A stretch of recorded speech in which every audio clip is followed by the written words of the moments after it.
Hello my dear friend, कैसे आप सब लोग। आई होप सब लोग अच्छे होंगे, मस्त होंगे, जबरदस्त होंगे, शानदार तैयारी कर रहे होंगे। चलो सब लोग सेशन को जल्द से लाइक चल कर दो, क्योंकि बहुत धमाकेदार सेशन होने वाला है।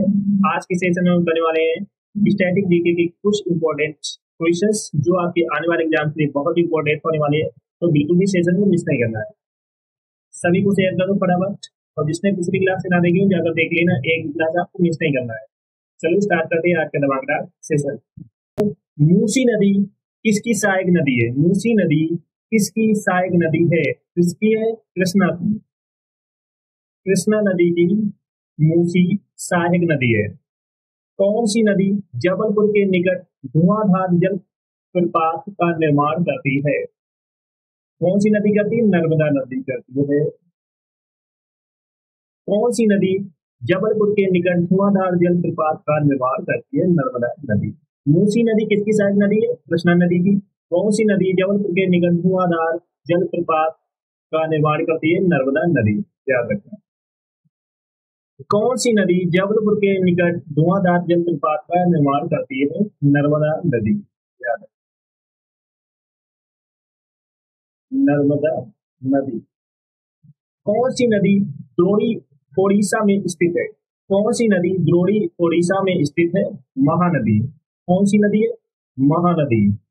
कौन सी नदी द्रोणी ओडिशा में स्थित है? महानदी।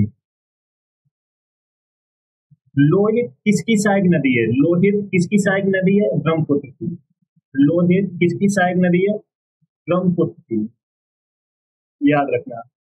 दामोदर, ब्राह्मणी और करखाई नदियां का उद्गम स्थल भारत के किस राज्य में है? किस राज्य में? झारखंड में। किस राज्य में है? झारखंड में है। दामोदर, ब्राह्मणी, करखाई नदियों का उद्गम भारत के किस राज्य में? झारखंड में है। याद रखना। लोहित किसकी सहायक नदी है? ब्रह्मपुत्र की। दामोदर, ब्राह्मणी और खारकाई नदियों का उद्गम भारत के किस राज्य में? झारखंड में। गंगा का मैदान किन दो नदियों के बीच फैला हुआ है? गंगा का मैदान किन दो नदियों के बीच फैला हुआ है? घाघरा और तीस्ता। घाघरा और तीस्ता के बीच फैला हुआ है। गंगा का मैदान किन दो नदियों के बीच फैला हुआ है? घाघरा और तीस्ता। किस नदी का व्यर्थ भी कहा जाता है? किस नदी को व्यर्थ भी कहा जाता है? किसको कहा जाता है? झेलम को। झेलम को कहा जाता है। किस नदी को व्यर्थ भी कहा जाता है? झेलम नदी को कहा जाता है। याद रखना। किस नदी को व्यर्थ भी कहा जा सकता है? झेलम नदी को। लोहित किसकी सहायक नदी है? ब्रह्मपुत्र की। लोहित किसकी सहायक नदी है? ब्रह्मपुत्र की। याद रखना। लोहित किसकी सहायक नदी है? ब्रह्मपुत्र की।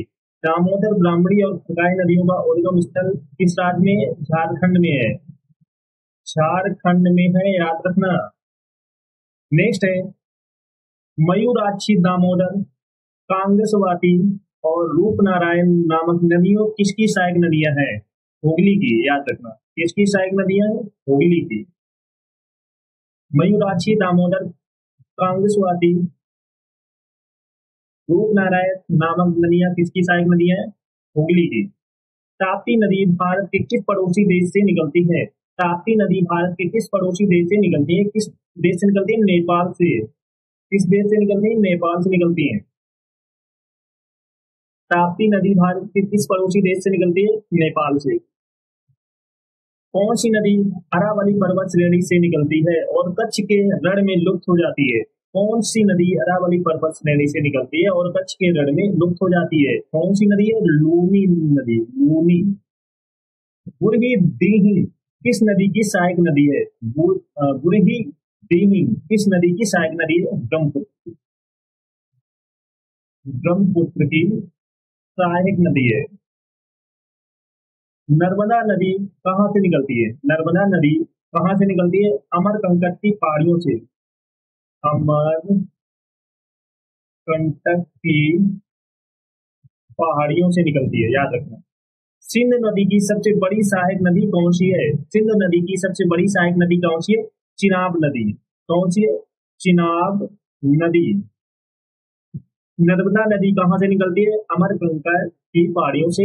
सिंध नदी की सबसे बड़ी सहायक नदी कौन सी है? चिनाब नदी।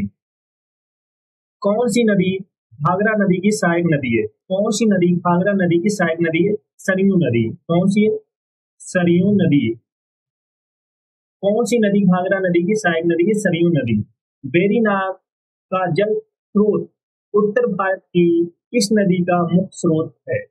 वेरीनाग का जल स्रोत उत्तर भारत की किस नदी का मुख्य स्रोत है? झेलम नदी का। किसका? झेलम नदी का। याद रखना। थार के रेगिस्तान की सबसे लंबी नदी कौन सी है? थार के रेगिस्तान की सबसे लंबी नदी कौन सी है? लूनी नदी। कौन सी है? लूनी नदी। थार के रेगिस्तान की सबसे लंबी नदी कौन सी है? लूनी नदी। सियांग, तिरप और कामेंग किस राज्य में पाई जाने वाली नदियां हैं? अरुणाचल प्रदेश। अरुणाचल प्रदेश की। सियांग, तिरप और कामेंग किस राज्य में पाई जाने वाली नदियां हैं? अरुणाचल प्रदेश में। थार के रेगिस्तान की सबसे लंबी नदी कौन सी है? लूनी नदी। अलकनंदा, संतोपत और भागीरथी नदी किस ग्लेशियर से निकलती हैं? अलकनंदा, संतोपत और भागीरथी नदी किस ग्लेशियर से निकलती हैं? किस ग्लेशियर से निकलती हैं? खरक ग्लेशियर से। खरक ग्लेशियर से निकलती हैं। महावेली गंगा कहाँ की सबसे लंबी नदी है? महावेली गंगा कहाँ की सबसे लंबी नदी है? श्रीलंका की। ये याद रखना, एग्जाम में पूछा जा सकता है। महावेली गंगा कहाँ की सबसे लंबी नदी है? श्रीलंका की। मंदाकिनी और अलकनंदा नदी किस स्थान पर मिलती हैं? मंदाकिनी और अलकनंदा नदी किस स्थान पर मिलती हैं? कहाँ पर मिलती है? रुद्रप्रयाग में। रुद्रप्रयाग में मिलती है।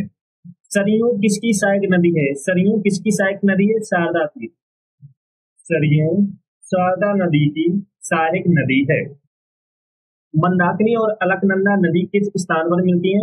रुद्रप्रयाग में। सरयू किसकी सहायक नदी है? शारदा की। सरयू किसकी सहायक नदी है? शारदा की। ब्रह्मपुत्र को कहा जमुना के नाम से भी जाना जाता है? ब्रह्मपुत्र को कहा जमुना के नाम से भी जाना जाता है? बांग्लादेश में। कहाँ पर जाना जाता है? बांग्लादेश में जाना जाता है। सरयू किसकी सहायक नदी है? शारदा की। ब्रह्मपुत्र को कहा जमुना के नाम से भी जाना जाता है? बांग्लादेश से जाना जाता है। लोक पावनी और भवानी किसकी सहायक नदियां हैं? लोक पावनी और भवानी किसकी सहायक नदियां हैं? कावेरी। किसकी? कावेरी की सहायक नदियां हैं। एकमात्र नदी कौन सी है जो राजस्थान के पश्चिमी भाग में बहती है? वह एकमात्र नदी कौन सी है जो राजस्थान के पश्चिमी भाग में बहती है? लूनी नदी। कौन सी है? लूनी नदी। याद रखना। लोक पावनी और भवानी किसकी सहायक नदियां हैं? कावेरी की। एकमात्र नदी कौन सी है जो राजस्थान के पश्चिमी भाग में बहती है? लूनी नदी। अरुणाचल प्रदेश में ब्रह्मपुत्र की नदी को क्या कहा जाता है? अरुणाचल प्रदेश में ब्रह्मपुत्र नदी को क्या कहा जाता है? दिहांग कहा जाता है। क्या कहा जाता है? दिहांग कहा जाता है। अमरकंटक पहाड़ियों में से कौन सी नदी निकलती है? अमरकंटक पहाड़ियों में से कौन सी नदी निकलती है? नर्मदा और सोन। कौन सी नदी निकलती है? नर्मदा और सोन नदी निकलती है। याद रखना। तापी या ताप्ती नदी का उद्गम स्थल किस राज्य में है? मध्य प्रदेश में है। किस राज्य में? मध्य प्रदेश में है। भारत में ब्रह्मपुत्र किस राज्य से प्रवेश करती है? भारत में ब्रह्मपुत्र किस राज्य से प्रवेश करती है? अरुणाचल प्रदेश से। किस राज्य से करती है? अरुणाचल प्रदेश से प्रवेश करती है। तापी या ताप्ती नदी का उद्गम स्थल किस राज्य में है? मध्य प्रदेश में है। भारत में ब्रह्मपुत्र किस राज्य से प्रवेश करती है? अरुणाचल प्रदेश में। ब्रह्मपुत्र को कहा जमुना के नाम से भी जाना जाता है? बांग्लादेश में जाना जाता है। याद रखना, बांग्लादेश में जाना जाता है। ब्रह्मपुत्र को कहा जमुना के नाम से भी जाना जाता है? बांग्लादेश में जाना जाता है। गोदावरी किस राज्य से उत्पन्न होती है? गोदावरी किस राज्य से उत्पन्न होती है? महाराष्ट्र से। महाराष्ट्र से उत्पन्न होती है। ब्रह्मपुत्र को कहाँ जमुना के नाम से भी जाना जाता है? बांग्लादेश में। गोदावरी नदी किस राज्य से उत्पन्न होती है? महाराष्ट्र। चलो सभी लोग सेशन को जल्द से लाइक शेयर करो सभी लोग। जो फर्स्ट टाइम आज करें चैनल को सब्सक्राइब कर लेना, जिससे कि आने वाली क्लास का नोटिफिकेशन आपका फटाफट पहुंच जाए। और जिसने इंग्लिश की या बुकैब की क्लास ना देखी हो जाकर देख लेना, एक भी क्लास आपको मिस नहीं करना है। और टेट